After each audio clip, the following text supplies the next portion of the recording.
In this video, we're talking about how to get yourself out of a rut through the power of your mind. Hey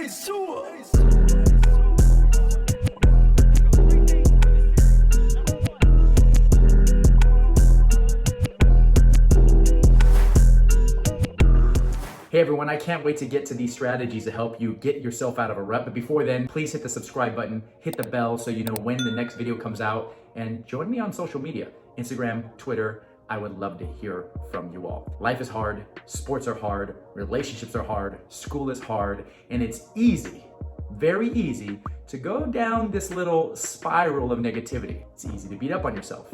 It's easy to compare yourself to other people. It's easy to question your path. It happens to the best of them. But one thing that I have learned for years working with the best athletes and performers in the world is that it happens to everybody. Even the best in the world question their ability. The best in the world have their focus derailed at times. The best in the world wonder if they are good enough or if people are gonna find out that they are a fraud. So you are standing on common ground if you feel that way, but what do you do about it? The best in the world also have tools. They know what they're going to do when these thoughts happen, when these things begin to bubble up. And I want to share some of these principles with you. I'm going to share 4 of them with you today. So the first one is to pretend you're someone else. Yes, pretend you are someone else. Let me give you a simple example of this. When my son was younger, we have 3 kids, Jerem, who is 15 years old now. When he was younger, he wasn't a big fan of physical wrestling. Wasn't a big fan of it. Didn't like football, didn't like wrestling, didn't like boxing, didn't like a whole lot of contact. As a dad who loved to wrestle, yeah, kind of a downer. But one day I'll never forget. He was about 4 years old. I was doing something in the kitchen, probably eating, doing something in the kitchen. And the next thing I heard, it was around Halloween, and I heard this little scary voice say, "Hey daddy, do you wanna fight?" And I turn around and I see my little son wearing a Wolverine mask. And he just got his Halloween costume in the mail, his little Wolverine mask ready to fight. I said, "What do you mean?" He goes, "Do you wanna fight?" I said, "You better believe I wanna fight." I put down my sandwich, probably, and I go into the living room and we wrestle. I was probably as rough with him as I'd been up to this. We're wrestling and fighting, having a blast, and he's laughing. It's amazing. And I said, "Jerem, this is awesome." And he looks at me and he says, "My name's not Jerem, it's Wolverine." And so in that moment, this silly little example, the reason my son felt more confidence, the reason he felt more strength, the reason he felt more resilience and a greater desire to lean into this discomfort and something he's not normally doing is because he took on a different persona. He took on the persona of Wolverine. In that moment, he wasn't him, he was someone else. So he acted as if he was Wolverine. Now that's a simple, easy little example, but you can apply that same principle to you. A lot of these top performers have alter egos.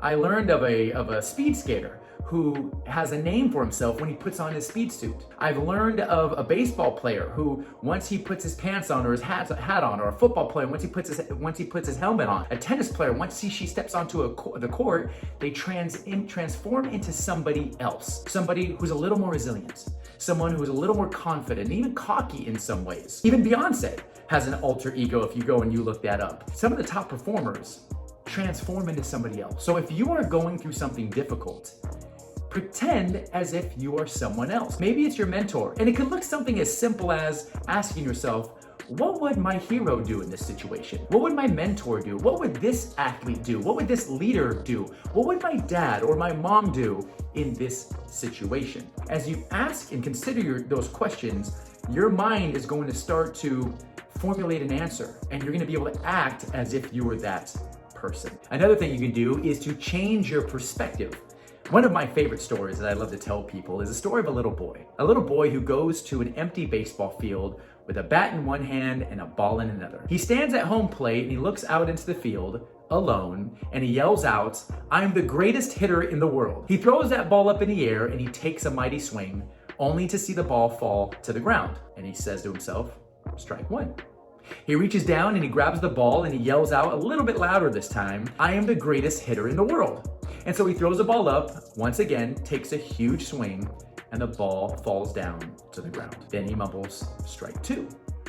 He reaches down and he grabs the ball a third time, takes a deep breath, and he shouts from the bottom of his lungs at the top of his voice, I am the greatest hitter in the world. He throws the ball up perfectly and is very particular and mindful to take the perfect swing, but as he is swinging, he watches the ball land on the ground. Strike 3, he says. He reaches down and he grabs the ball, and as he's staring at the ball, an amazing realization comes to his mind, and he yells, I'm the greatest pitcher in the world. He throws his arms up in the air and he goes home happy. This next principle is about changing your perspective. Now, I'm not talking about being crazy. I'm not talking about lying to yourself, but what I am saying is to look at your situation and changing your perspective. How can you look at this perspective, this situation differently to help you rather than hurt you? And once again, I'm a fan of staring at the brutal facts. I'm a fan of being honest with yourself. But maybe there's a piece of data that you're ignoring. Maybe there is a fact that you are completely not choosing to look at because you are choosing to focus on purely the negative. How can you change your perspective? The purpose of these tools is to help you shift from not just looking at the bad, but to also consider the good. Not just look at things unproductively, but productively. Not just ineffective, but effective. Not just a fixed mindset, but the growth mindset. I don't want you to lie to yourself. I want you to stare the brutal facts in the face, but make sure you consider all the brutal facts, even the good ones. The third tool you can use is to visualize success. Visualize it. When was the last time you sat and you visualized how you wanted the day to go? Visualize how you wanted the game to go, your meeting to go. Literally sit and mentally rehearse in your mind how you want things to play out. Now, in addition to seeing the good, what I would also invite you to do is to visualize obstacles and visualize how you are going to overcome those obstacles. Visualize yourself pushing through exhaustion. Visualize yourself responding effectively to adversity. Visualize yourself responding effectively to somebody else losing their cool, to the umpire making a bad call, to visualize yourself bouncing back from something bad that happens. A lot of people don't do that. All we do is visualize sunshine and rainbows and good things happen. That's not reality. If all you do is visualize the good things, when reality hits, you're gonna be emotionally derailed because you hadn't even considered that happening. If you wanna take your mental performance to the next level, you need to consider the bad. You need to consider the adversity and then see yourself respond effectively to it. Where the mind goes, the body flows. The more you prepare for adversity, the more likely you are to respond effectively to it. So be very mindful of the thoughts that you put into your mind. Once again, don't just visualize success and everything going perfectly.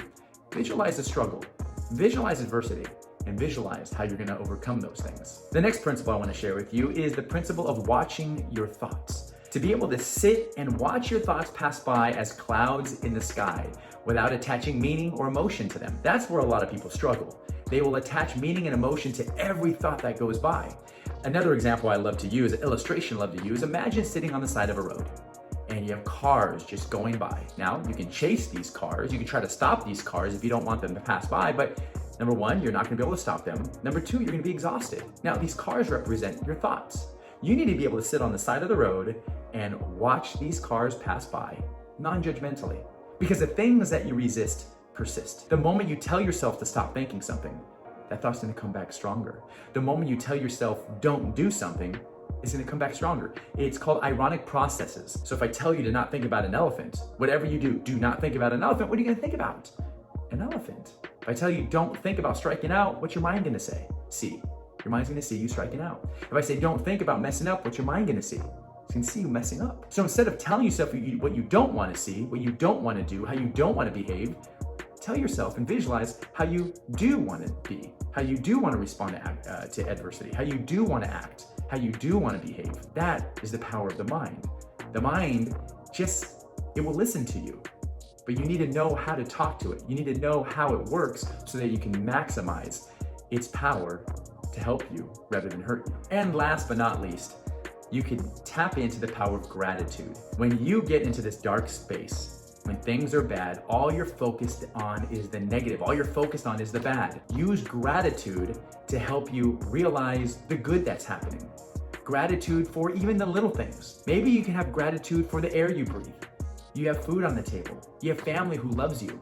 Those small, easy to neglect and hard to notice things that you can be grateful for, that you can go to school, that you can walk, that you can talk, all these little things that you might sometimes take for granted. And as you focus on the things you're grateful for, what it does, it shifts your mentality. It doesn't eliminate negativity.